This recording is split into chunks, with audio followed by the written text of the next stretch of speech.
Hello, everyone. I hope you all are having a wonderful Thursday evening, and I appreciate you being here for WSAZ Plus. I'm Taylor Eaton, here to break down some of the biggest stories that we have for you here on this Thursday, February 26th. Hard to believe it's almost the end of February at this point. But on that note, let's go ahead and we'll take a look at some of our top stories here of the night that we are going to be following for you at 10 and 11.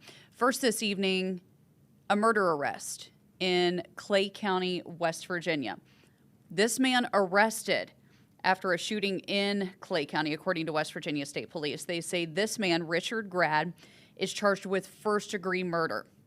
Troopers say that he shot and killed a woman named Savannah Keaton at a home in the measles area of Clay County, and that happened today. Troopers say that he ran away from the scene, but later he surrendered and they were able to get him in custody. So far, not a lot of details released. We have worked to reach out to West Virginia State Police for a little more information on this case, and our reporter Luke Hamilton is also following up. So any new information that he gets on this story or any details of this arrest or motive in the case, or even a relationship between these two, how they knew each other, that's all going to be revealed to us tonight at 10 and 11 as Luke finds out some new information on this case for us. But a murder arrest by West Virginia State Police today, arresting Richard Grad in Clay County, West Virginia. All right, our next top story here of the night, and take a good look here as we talk about this one. We are approaching 10 years since this man was last seen. And there's not a lot of information in this case. Kanawha County deputies have said that in the last 10 years, they have followed up on every bit of information that has come into them on this case with no luck in solving it. And so now they're hopeful that as we approach the decade anniversary of this man's disappearance, that maybe someone out there will have even the smallest piece of information that could help to break this case wide open and bring some closure to his family. Kanawha County deputies say it was March of 2016 that they got a call from Marshall Priestley's mom. Now, they said he also went by Andy, but she said that she had not been able to reach her son, and she was very concerned. She said the last time that she had heard from him or even saw him was at the end of February that year in 2016. Deputies say months after his disappearance, his house caught fire. But deputies say all these years later, they still don't know if that fire is connected to his disappearance because so far they have not been able to locate anything about where he may have gone or what happened to him. So if you know anything at all, maybe after this somebody sees it and you even hear something in conversation, deputies say they would like to hear from you. You can always leave information anonymously. You do not have to give your name.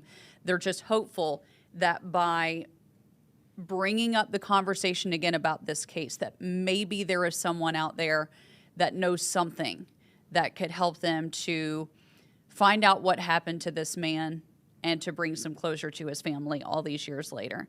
So we are now approaching 10 years since Marshall, who also went by Andy Priestley, disappeared. Now the Kanawha County Sheriff's Office is looking for hopefully some new information, kind of putting this out there as a way to try to bring closure to his family.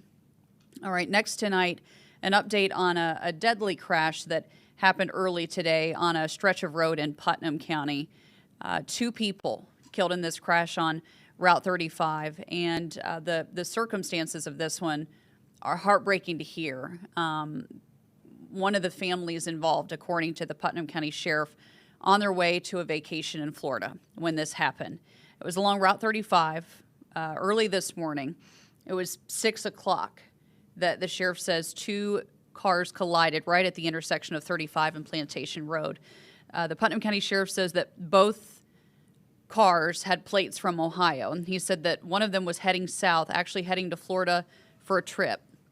When a pickup truck turned right in front of them, they T-boned that truck and their car flipped. And he says, sadly, both of the people in that car died. The driver of the pickup was taken onto the hospital. We've not received word on how that person is doing tonight, but the sheriff did mention a number of factors that could have contributed to this incident. You see in the video, weather heavy at the time, snow, and flipped over to rain at points. And the sheriff said that weather was really a challenge, visibility at times, maybe even speed. He said they're looking at all three of those that could have been contributing factors in this crash. And the sheriff said that they were still working to notify family members of what had happened here today. So far we have not received any names of the people involved in that crash. But that's the latest that we have learned from the Putnam County Sheriff as far as that double fatal that happened earlier today on Route 35. And he did say that he has instructed his deputies within the department to, after this, to increase patrols on Route 35 and 64. He said that they have a big problem with speed on that stretch of road, that sometimes people are taking things a little too fast. He didn't necessarily say that that was the case here, but he just wants this to serve as a reminder to others to just watch your speed on that road. He said it's curvy at points, and they have had lots of crashes on 35 over the years. So he's just stepping up that enforcement to make sure that everyone in their travels on 35 are safe. And he said they're going to be doing that in the days ahead. All right, next tonight, news of a big development in the panhandle of West Virginia. Governor Patrick Morrisey today announcing he called it historic when it comes to an economic development investment that he just announced in West Virginia. He says $4 billion is going to be used to build a data center in Berkeley County, West Virginia. That is in the Panhandle. The governor referred to it as an intelligence center. It will be built by Penzance in the Falling Waters area. The governor says that company has a long-term commitment to what he said was responsible development, and said they are still working on environmental and power questions for that center that will be connected to the grid. The governor is saying, though, thanks to legislation passed this year, this investment will be spread to, he said, all counties in the state. And he also mentioned that project is expected to create approximately 1,000 construction jobs and 125 full-time permanent positions. Now, we're getting word of that when separately, in Kentucky, one city in particular announcing today that it's hitting pause when it comes to data centers, wanting a little bit more time to study those and look at them, determine the impacts, and to figure out if it's a good fit for neighbors in Ashland. The mayor said that anytime you're making a decision like this, that you want to consider all the factors before you ultimately make a decision. So what happened here today, the city's Board of Commissioners voted to stop accepting data center applications for the next 6 months. The 180-day pause, city leaders say, is going to give them time to study potential impacts a data center could have in the city and neighboring areas and decide the best path forward. So it's a 180-day pause. We've seen similar moves in other cities nearby. For instance, Ironton has voted on a moratorium, Ironton, Ohio, on a moratorium to allow them time to do the same thing, to look at the impacts, study these a little bit closer, and figure out what the next steps are moving forward. And we asked the mayor, for those of you that are wondering, okay, well, what happens when the 180 days are up? Well, he says at that point, the city will determine what to do next based on the results of that study. He said there are a couple options on the table, and he said that hopefully they'll have all the information in front of them that they need, he feels, to make a responsible decision for the city, but they are going to revisit this issue in 180 days. So we'll keep you posted with what we find out on that when the time comes and they decide to start up those discussions again and we learn what they've been able to find from their study. All right, we're going to finish up here on WSAZ Plus with a couple of safety alerts, so I hope you'll listen closely to these because one is dealing with a big health alert and the other dealing with a food item that you very well might have in your refrigerator. It's a very popular snack that a lot of people love to eat, but it could make you sick. So far, no reports of illness, but we're going to go over those details here in just a moment. So first things first, let me pull up the information here for the first safety alert that we are going to go over here on WSAZ.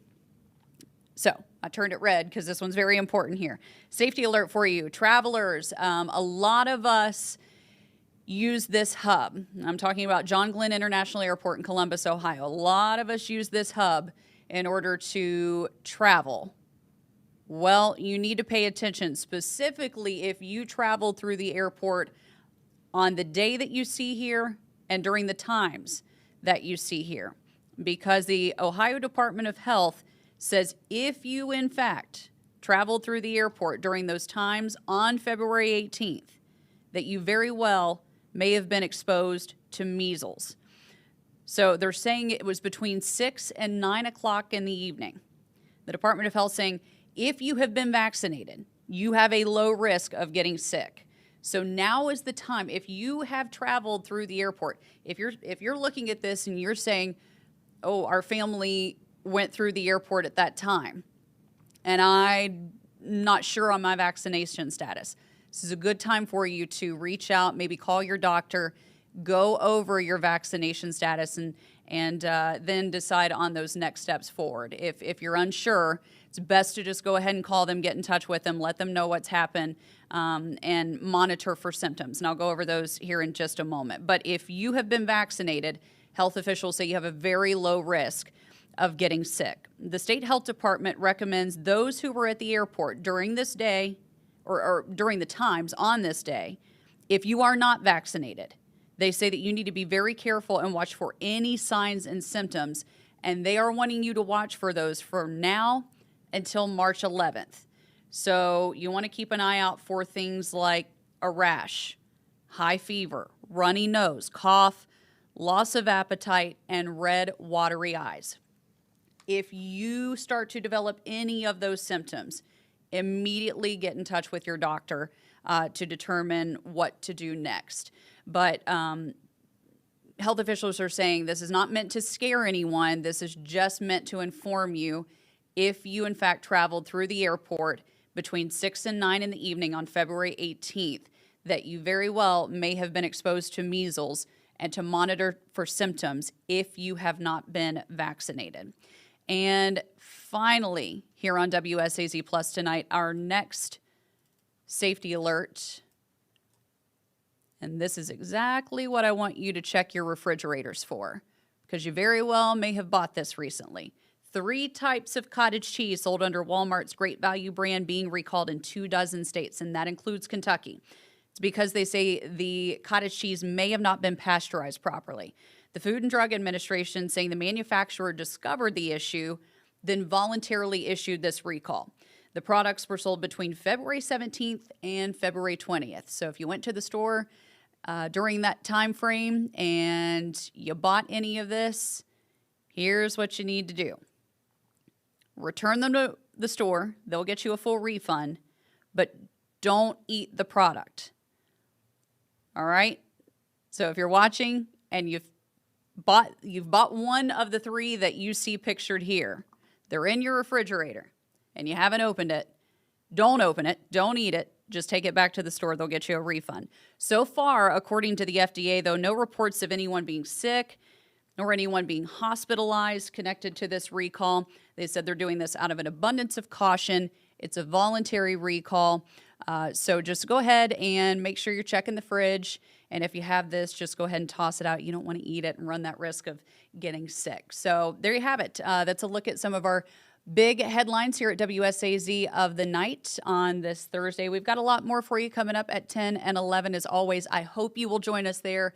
If for any reason you cannot, remember you can always tune in here on WSAZ Plus around 9 p.m. each evening as we break down the biggest headlines of the day for you. So more news, More weather coming up for you at 10 and 11. We'll be right back here on WSAZ Plus tomorrow night. I hope all of you have a wonderful night ahead and a wonderful day ahead tomorrow. The forecast is looking beautiful, perfect timing for Friday, and it sounds like part of the weekend's going to be really nice for us too. So on that note, I hope that all of you have a great Friday ahead. And again, you can tune in with us at 10 and 11. And remember, you can always find your headlines here on WSAZ Plus at any time you need them. Appreciate you tuning in with me here tonight, everyone. Have a great rest of your night.